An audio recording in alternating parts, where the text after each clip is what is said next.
aio denari, eta gaur al eta ahalen arteko diferentzia azalduko dizuet.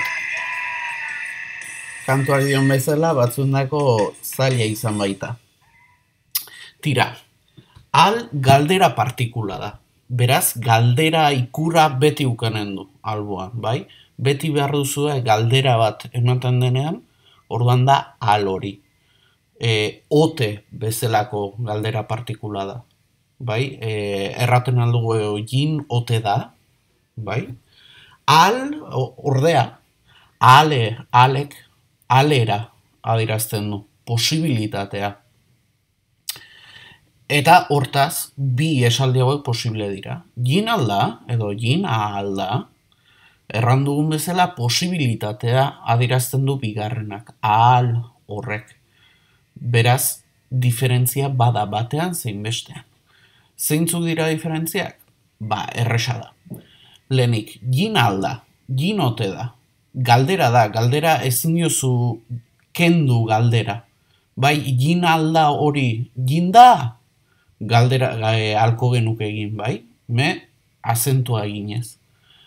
Jin alda, hemen jin alda hori ez da derrigor galdera bat, bai? Halko genuke kendu eta jin alda, aldo horren posible da egitea, bai?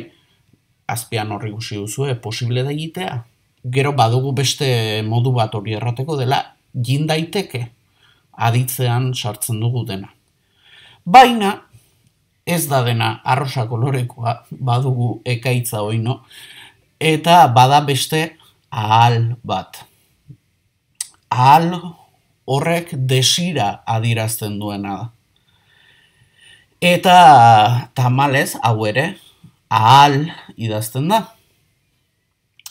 Desira adierazteko ahal honek, hori da, beti badu esklamazioa bukaeran, harridura ikurra.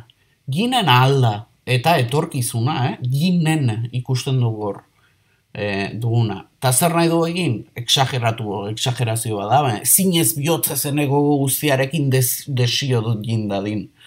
Bai? Edo eginen aldu, ez dakit eginen duen, baina desio dut egin dezan. Eta horrela ikusten duzue etorkizuna bala eginen, eta aldu, ez? Nahi dut egin dezan. Ez dakit oso garbi gelditu denez, behaina ene desira ere badenez, ulertuko altzen dute.